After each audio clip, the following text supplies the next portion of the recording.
today, and now you feel fat today also. You're welcome.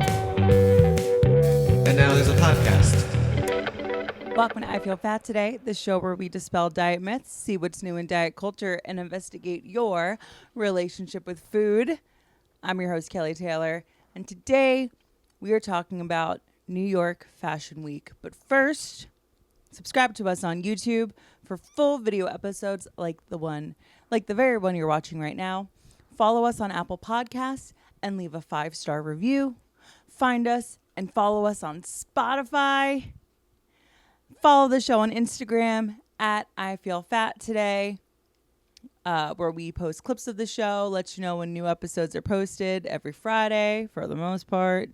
Follow me, your host, Kelly Taylor, on Instagram at hello. This is Kelly, and come back every week for a new episode where we interview your favorite comedian about their relationship with self and body.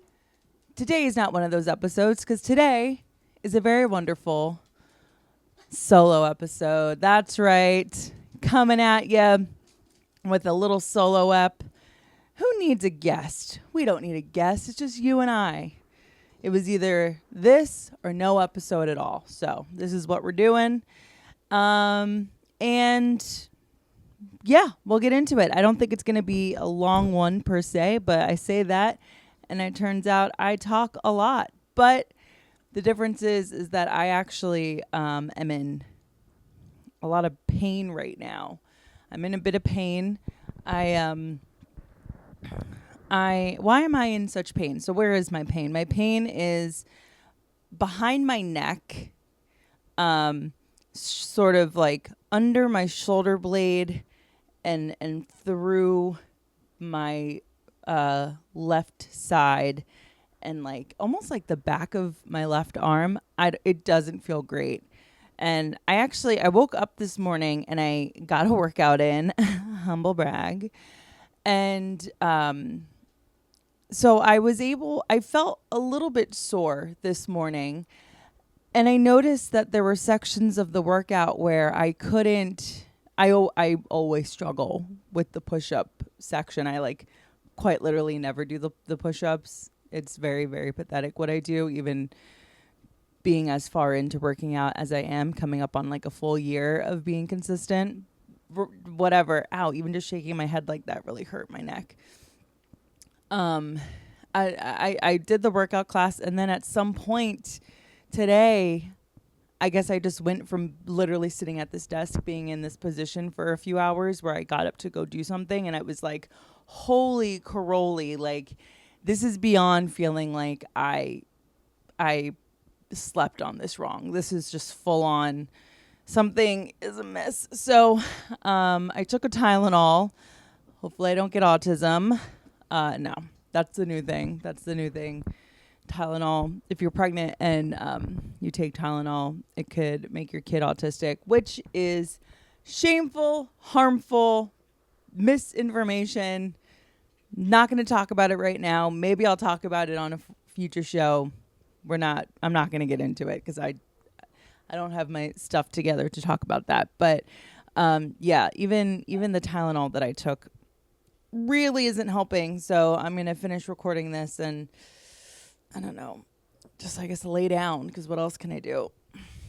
If you have any tips for helping with something like this, let a girl know.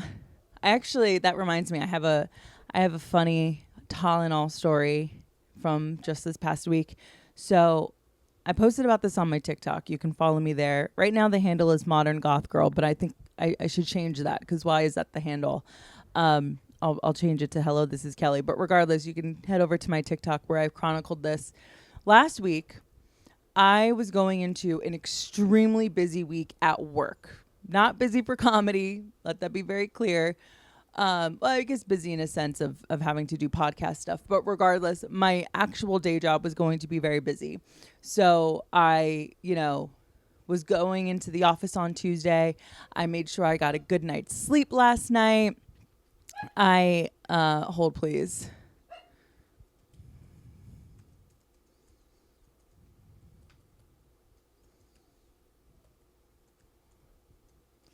Sorry, I have a little doggy staying over here, and I she keeps barking, and I don't really want to edit this out. Thank you.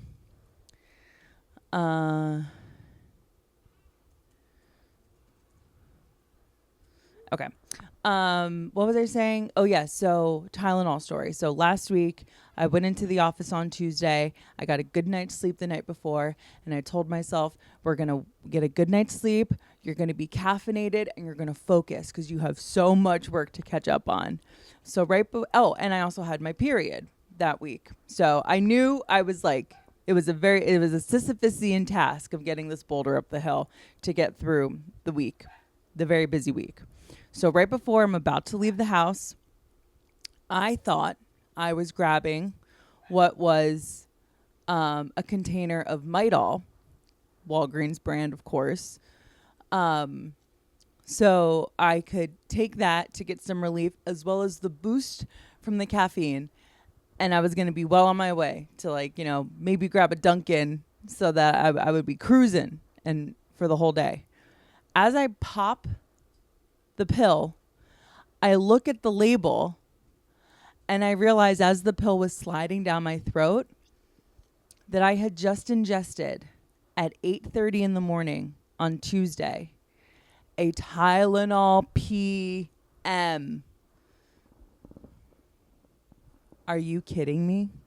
A Tylenol PM on Tuesday morning going into an extremely busy week. And people say that Tylenol PM doesn't really do it for them. If I take a Tylenol PM, I am out. Like, if I'm going to take one, I try to take it around like 9 o'clock, 9:30, no later than 10 p.m. because then I will feel like I have been drugged trying to get up early in the morning to get ready for my day. But I looked at that and I realized I fucked up. And it was to the point of no return. I tried stopping it from sliding down my throat. Not worth it. Didn't do anything good. Just, if anything, hurt my throat. And I just resigned myself to the fact that I was just going to have to go through my day fighting this Tylenol PM. And it was a weird day. I don't know. If you've ever accidentally taken a Tylenol PM in the morning when you have needed to be up, let me know, because it was hard. What's that pseudo effect? Not pseudo effect, placebo effect. Immediately, it's like I just have taken like a horse tranquilizer, right? So I get to Manhattan and I just immediately am like, okay, I'm just going to have to fill myself with caffeine. Forgot to mention, upon realizing I took the one Tylenol PM, immediately down 2 Midol to try to combat it, right? So I am just teeming with acetaminophen and a weird combination of whatever makes you tired in Tylenol PM and the caffeine in a Midol. Went to Starbucks, immediately got a quad. I was like, give me 4 shots of espresso. Fuck me up, fam. I ordered it hot. It came iced. I don't know why drinking hot coffee makes me feel like it does a better job, but whatever. Shouldn't even be shopping at Starbucks. So I took my coffee and I shut my mouth and I left, because I'm not going to bother a non-binary barista with my problems. I appreciate their work. And then at a certain point, at like 1 o'clock-ish, I went down and I got another quad that was made incorrectly. Made incorrectly is totally fine. But I had so much caffeine between the 2 Midol and the 8 shots of espresso. I was just buzzing. So then that, in turn, turned into me trying to fall asleep at night. I've described this before, but when I was at work, I literally felt like I had all these thoughts racing and I had so many client calls. So I was like on the phone, had to be knowing what I was talking about, all while I was like slurring my speech. And so I just felt like I was short circuiting all day. I that movie, what was that Tyra Banks movie, Real Life or Real Size, where she plays the Barbie that turns into a model. She plays the real life model. Tyra Banks movie, Life Size. Yeah, Life Size. Oh, I love that movie. I felt like I was like going in and out of like being like a human doll and then back to like a regular doll throughout the whole day. I was like short circuiting, all to lay in bed at night and just not be able to sleep. It was awful. I've done harder drugs where I've been able to fall asleep after, not Tylenol PM and a whole lot, like a enough caffeine to like take down an elephant. I literally was in such a weird limbo. Yeah, so that happened. All right, spent a good 10 minutes talking about that. Sorry for that tangent. There was something else. Oh, the other thing. So I have downloaded a sleep app to try to track my sleep because I don't feel like I'm getting any good sleep these days. And I want to get an Oura Ring, but outside of them being so expensive, apparently they're giving all of our information to Palantir. What's that about? So I have nothing right now that's tracking my sleep other than the fact that I feel like I don't feel well rested. I feel like I'm not getting any sleep. So I managed somehow to get like through this thing a free subscription to an app I would have had to have otherwise paid for to track my sleep. And all I'm doing is putting my phone on my nightstand and that's apparently supposed to detect how long it takes me to fall asleep and how deep my sleep is. No, there's no way, but whatever. The reason why I'm using it is because it records you out throughout the night. And at first I wanted to record myself sleeping because I'm like, what if I like get a ghost on the recorder, right? Hasn't happened yet, but oh my God, if I do, that would be crazy. I still wouldn't move. I love this apartment too much. Anyways, the sleep app, all it records is freaking Joe Gorman snoring and coughing throughout the whole night. So I think I figured out why I'm not getting a good night's sleep is because the man that I have to share my bed with, our bed with, is just keeping me up. And he's just happy in his little sleep apnea land. As for me, I do pop up on the sleep app device with maybe a dainty cough or two. Okay, it's a little dry in here. My throat gets a little dry. But moreover, I am talking. I am just yapping all night. And do you want to know what I'm doing in my sweet dreams when I sleep at night that my sleep app has recorded me doing? I am apologizing. I have recordings of me dreaming and apologizing. I'm just going, I'm sorry, no, so sorry. Why can't a girl catch a break? God, this back pain is really keeping me grounded because I would be a lot more expressive right now if it wasn't like completely taking the wind out of me. So yeah, so that's what's new with me and my trials and tribulations with Tylenol making me autistic. Okay, anyways, this episode is gonna be all about Fashion Week. So this we're coming to you following Fashion Week here in New York. Well, hopefully you're getting this episode on Friday if the Rapture hadn't happened earlier this week, because apparently we have that to look forward to.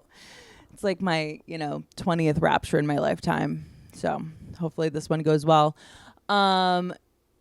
Yeah, anyway, so last week in New York was Fashion Week, where designers featured their looks for spring, summer 26, right? Yeah, that's how that works. I was a fashion major in college. And I normally, when Fashion Week rolls around, my algorithm will adjust accordingly, and I'll, have some shows pop up on my page, and they're usually of the size inclusive variety. And I noticed that really wasn't happening. There was no Remy Bader, walking in a Victoria's Secret fashion show. There was nothing. There really nothing of the plus size fashion variety populating on my feed, which I found was curious. So I did some very mild research into the topic, and I came across some opinions on the subject. And then I also found a really cool runway show from this latest New York Fashion Week that I wanted to highlight. So we're going to talk a little bit about that, and then we'll be on our merry way. Okay, so I pulled an article from what I believe is a blog called The Curvy Fashionista. It's linked in the description if you want to check this out. But this is by Marie Denis, and it's titled "Why Representation of Bigger Bodies Still Feels Revolutionary." Okay, so post New York Fashion Week, the message couldn't be more clear. The industry still doesn't know what to do with bigger bodies.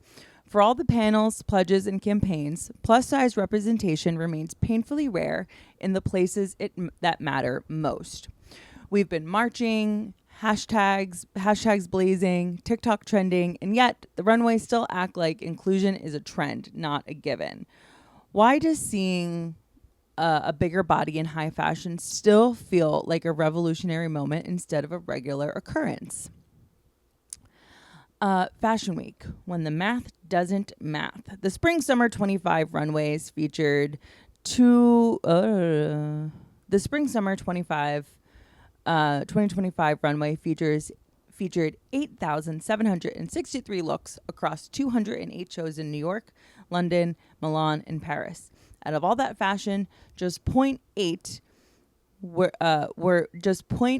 plus size. So that's size US 14 plus. Only 4.3 were mid size, so that's US 6 to 12, and the rest, 94.9%, were straight size US 0 to 4. So this is saying that for the spring summer runways featured for 2025 across around 807,000 models or looks that walked across the 208 shows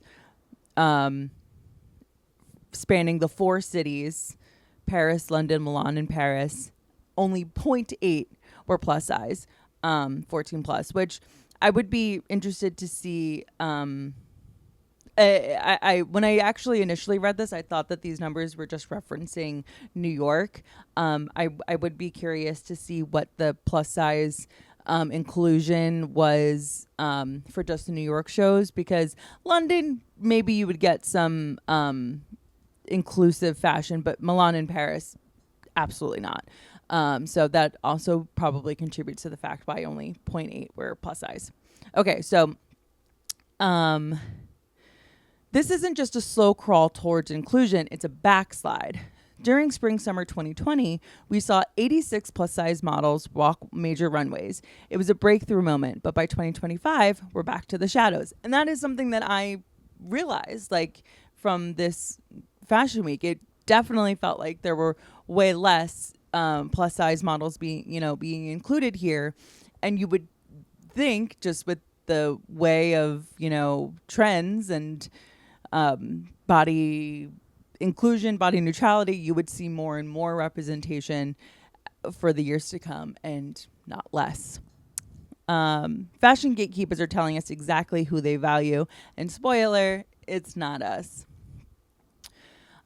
Here's the kicker. The plus size fashion market is booming. It's valued at a almost $120 billion in 2024 and expected to grow to $202.4 billion by 2034. Women account for nearly half of that market, and we're not talking about passive shoppers. This growth has been driven by bold, vocal, and empowered consumers demanding style that reflects them. And still, the biggest stages in fashion act like those dollars don't exist. It's the wildest contradiction.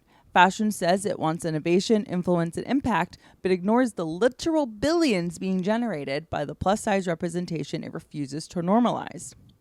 If you're waiting for the industry to catch up, don't hold your breath. The real representation, it's happening online. On Instagram, TikTok, and Threads, plus-size influencers are rewriting the rules. They're building loyal communities, launching collections, selling out product drops, and showing the beauty of bigger bodies in every scroll-worthy fit check. Take Ashley Graham. With over 20 million Instagram followers, she's not just a model, she's a media force. And she's far from alone. Across platforms, creators are proving that plus-size representation isn't niche, it's necessary. And guess what? It's not the perfectly retouched magazine spreads that move the needle. It's authenticity, it's visibility, it's people in real bodies making the real impact. Representation is also about mental health too.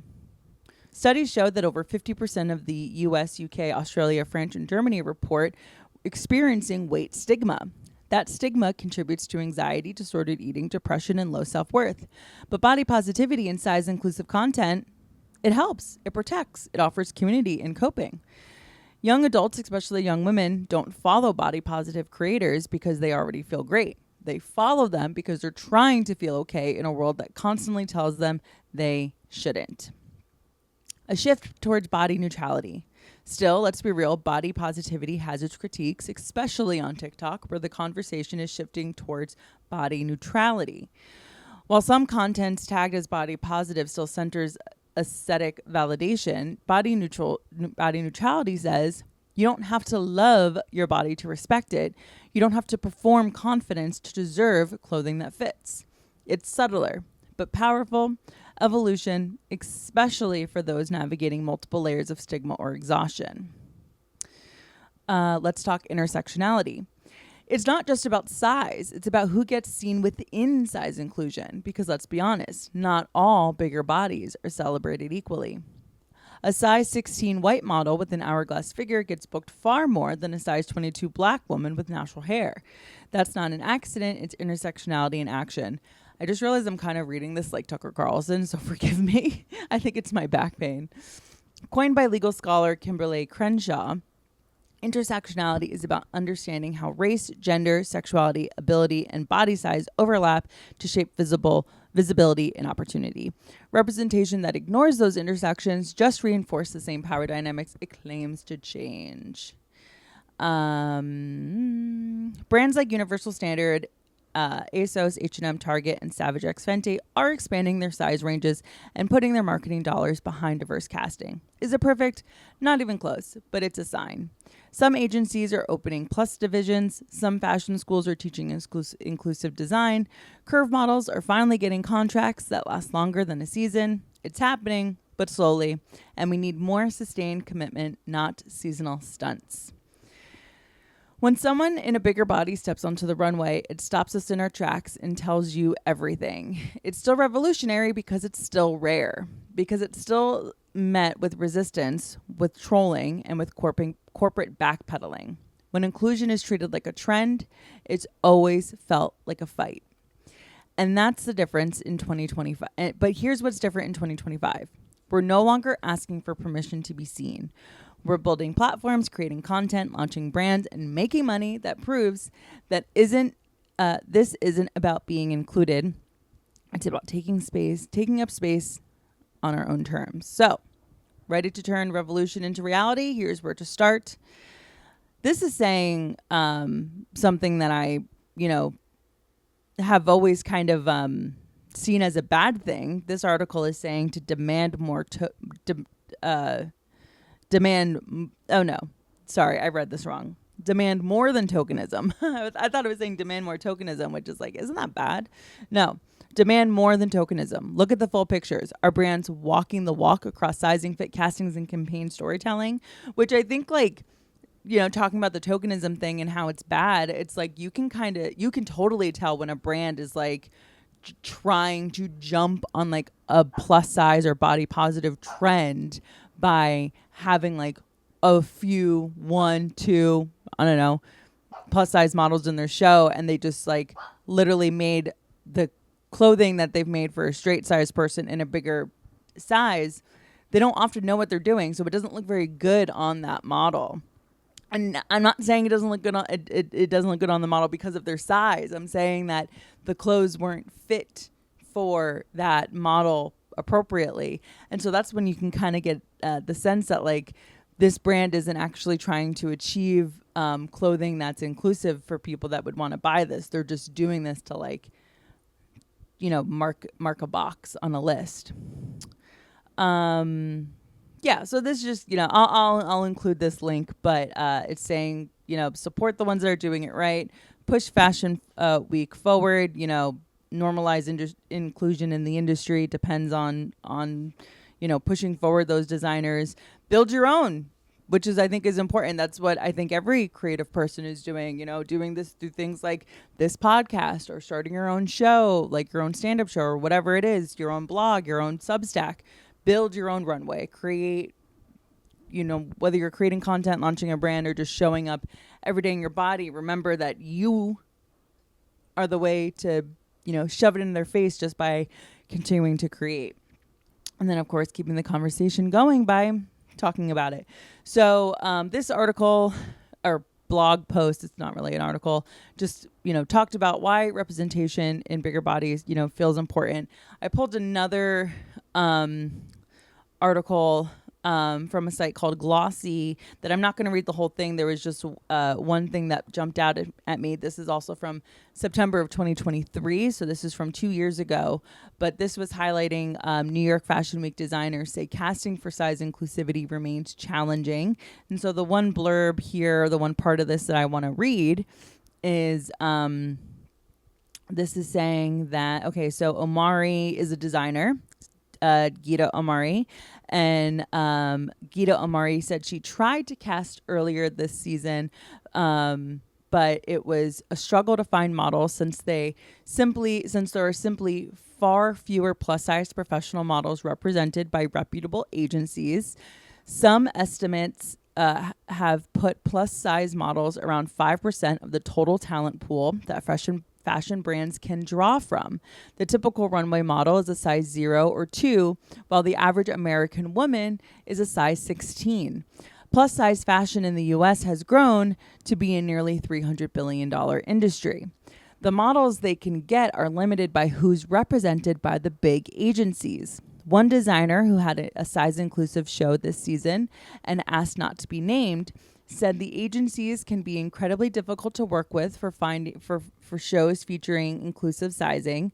The designer cited an incident when an agency promised that a number of plus size models would be available in time for a show, only to back out at the last second. Morgan Hermed Wachi, CEO of the underwear brand Adore Me, agreed that the talent pool for professional models in the plus size space is limited. He said it's a cycle where brands don't cast plus size models, so agencies don't represent them, reinforcing their omission from shows. And then it goes on to say that rather than rely on the agencies, Herman Wachi said that the reason for brands to seek says that this is a reason for brands to seek non-professional models. At the Adore Me show, the brand brought out a mix of professional models and non-professional models. So there's, you can also do that. But so I just wanted to read that section from this 2023 article about how difficult it is to actually get and find plus size models because they're not being represented by the agencies that a lot of designers are limited to cast from. So that's another aspect in why you may not be seeing more plus size women or models, not just women, on the runway. So, but there was one show that I loved that jumped out to me that I wanted to highlight here. And it is actually from a menswear brand. And I'm going to link this article that I'm about to read from another blog. And I will link the Instagram of the designer so that you can go there to see the clothes that were featured. But I thought that what I'm about to highlight is not something that every single brand needs to do. I understand, and I've talked about this before in shows past on this podcast, that I can't think of a brand, but like a high fashion designer brand doesn't necessarily need to make their brand more inclusive, right? There are plenty of women that fall within the standard size that are like, below a size 14, that, or maybe even that are in like a size 12, that don't fit into, high fashion brands that feature at New York Fashion Week.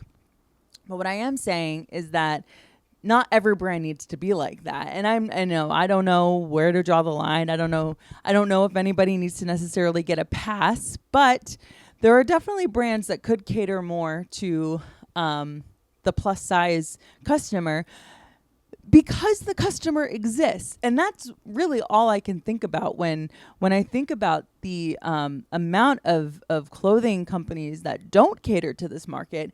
It baffles me as to why, because the money is there.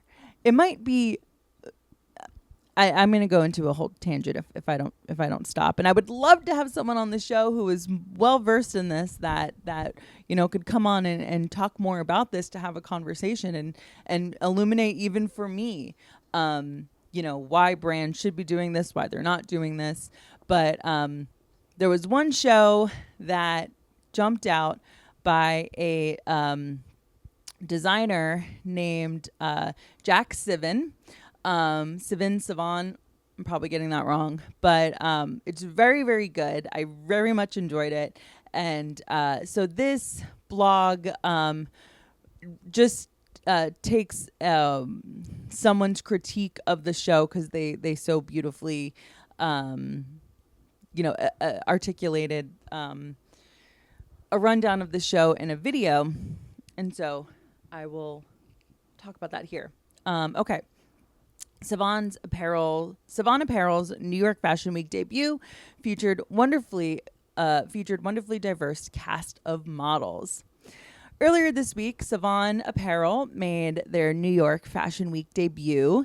The show was filled with gorgeous designs and one of the most wonderfully diverse casts I've ever seen in a runway show.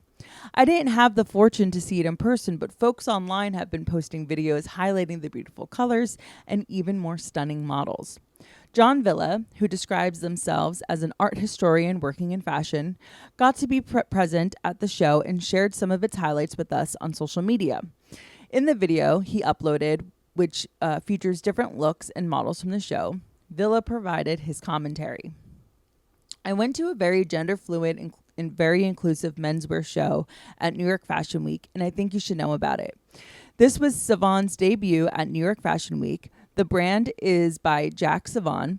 It's made entirely in New York. They do custom work with an emphasis on sustainability, using a lot of natural textiles and dead stock fabrics, including a lot of patterns and textures that I think could blend seamlessly into an existing wardrobe while adding a little interest.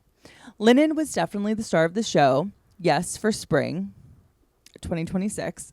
It was tailored very thoughtfully with little twists on expected silhouettes. I'm thinking of Todd Schneider's really easy lived-in Satirilism, just a little higher on the Kinsey scale. The clothes and the casting really emphasized the brand's approach to providing interesting wearable fashion to anyone who wants it. Very inclusive of different sizing and statures. Wheelchair users need well-made clothes too. And then he shows a picture of one of the models who's in a wheelchair, and highlights that this is Steve Serio. He's a Paralympic athlete with like 3 gold medals. Look at the crop on the linen jacket with the buttons and pull tab. I want one. I would also add to cart this little crop silk work jacket. He goes on to describe a lot of this, the clothing. I'm realizing I don't need to read his, account word for word. Looking up close, you can really appreciate the attention to unique considered details in this lineup. This monochromatic linen pleated ascot is absolutely delicious. This evening wear, I really enjoyed the liberal use of satin covered buttons, the high drama outerwear in unstuffy fabrics. Love the very technical slant on this formal look. Further proof that we should be wearing more capes in 2026. Well done to Savon and team. I really liked this collection. David Ross Lawn, a pianist, composer, and vocalist, as well as digital creator, was one of the runway models in Savant's apparel show and posted a great video highlighting the diverse cast of models. They described the experience on their Instagram.